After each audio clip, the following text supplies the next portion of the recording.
Chapter 8, Rockets Away. The next morning, Jack split the remaining bread with Amy and climbed up to the street.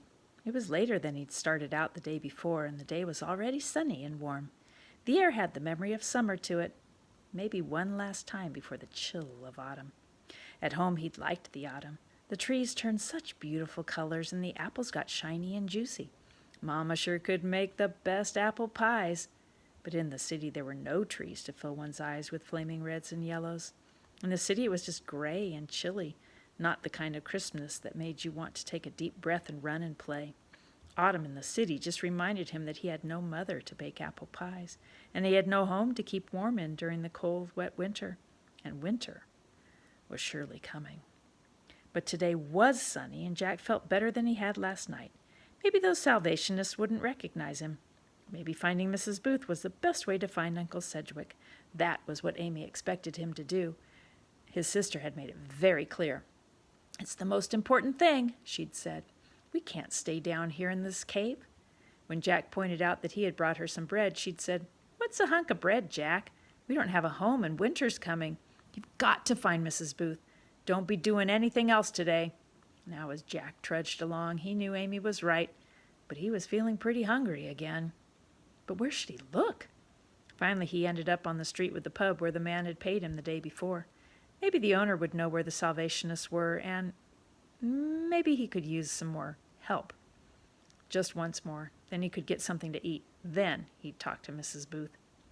When he got there and peeked through the door, the owner said, "You boy, come in here. Don't stand there in the doorway. I don't want people seeing you hanging around here." As Jack walked up to the bar, he noticed 3 little stools on the floor in front of it. "What are these stools for?" he asked. "Them's for children, of course. Where are you from, anyway? You ain't from around here, or you'd for sure know what a children's stool was. Besides, you got a country accent to your talk." "So what if I ain't from around here?" "Why do children need stools in here?" Jack insisted. "It's so the little ones can reach the bar so they can get themselves something to drink. What else?" "You mean you serve beer to little children?" "Ha! If they can afford something stronger. Can't afford something stronger. It's good for business to get your customers started young. They develop a bigger thirst that way." The man polished the bar with his dirty apron for a few moments, then said, "So what do you want? You thirsty or something?" "No," Jack said. "I was just wondering if you needed any more help with those Salvationists." "Ah, so you want to earn some more money, do you?" Jack nodded.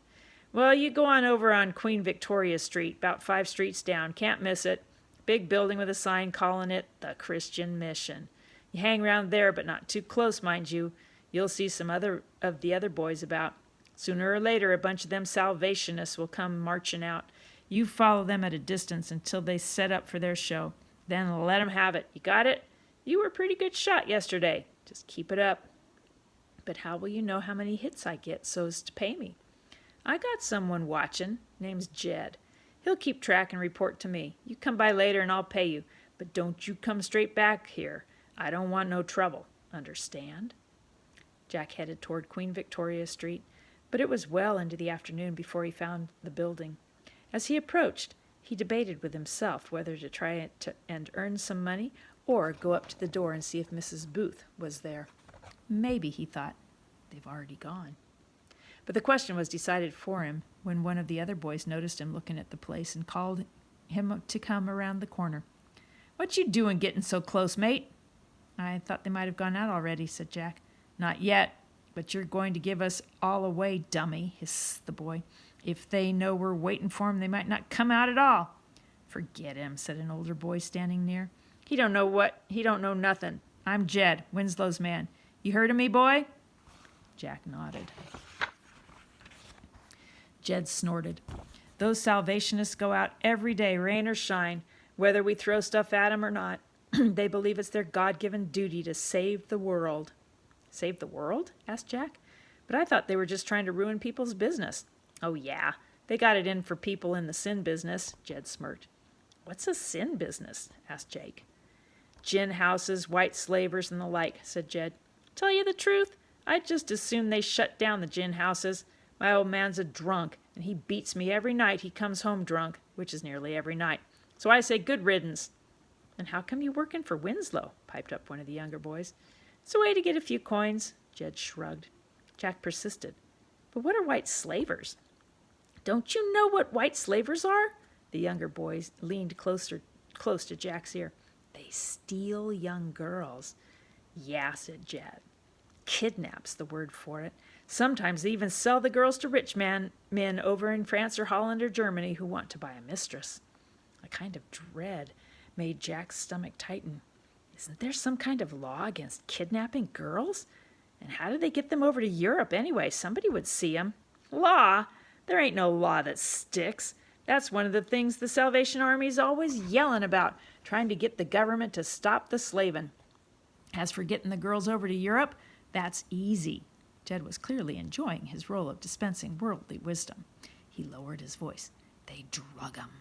When the girls are unconscious, they nail 'em in coffins with air holes drilled in 'em and ship 'em over.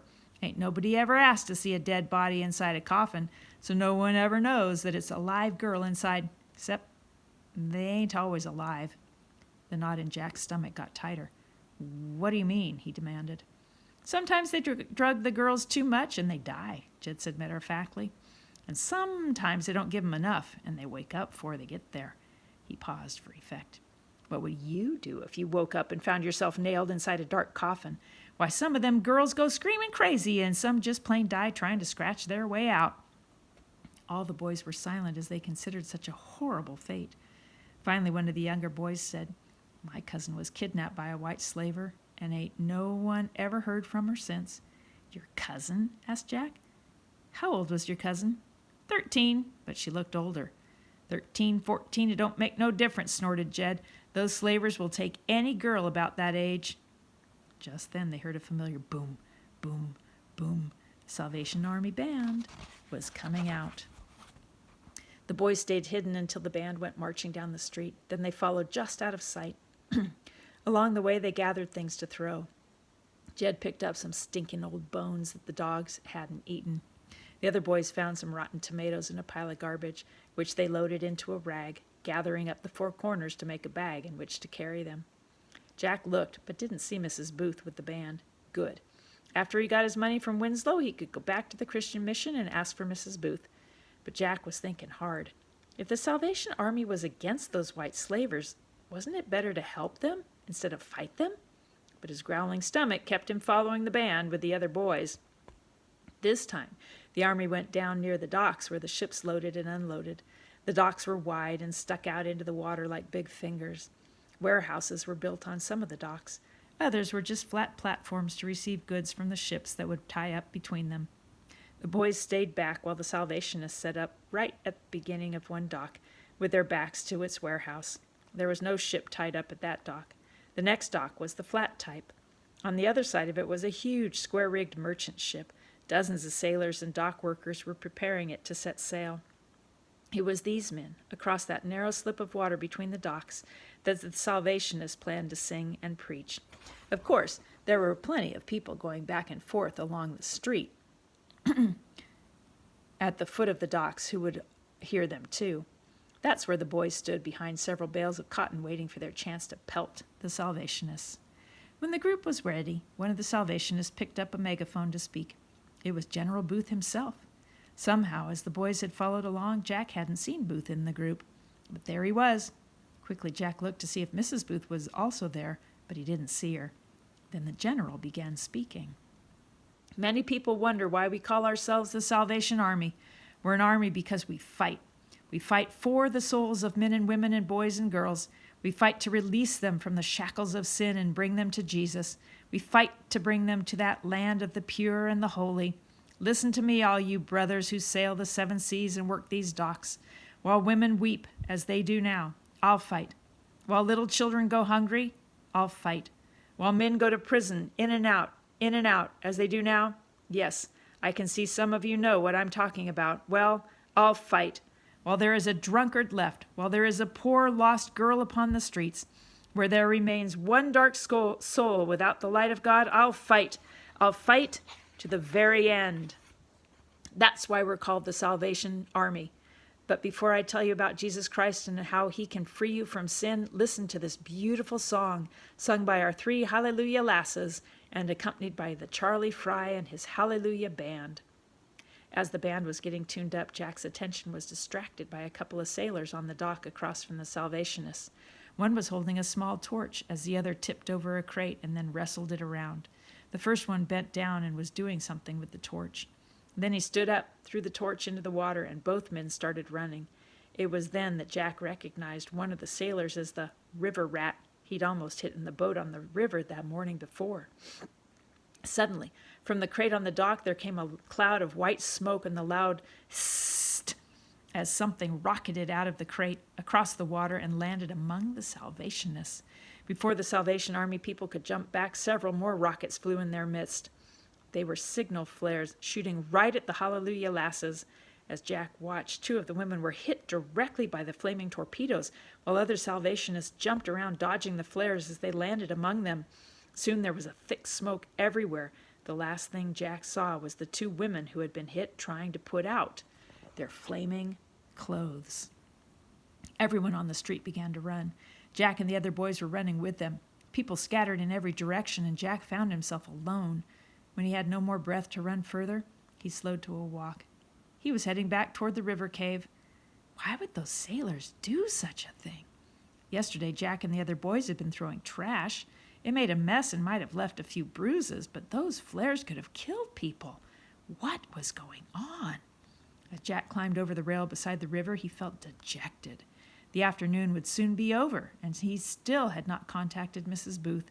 And today he had no money and couldn't bring back anything for Amy to eat. As he thought about it, Jack dreaded facing her. How could he tell her about what had happened? He didn't call out to her when he climbed around the pillar, but even if he had, it would have done no good. She wasn't there. All that was left in the cave was her green shawl and a strange deep gouge in the sand.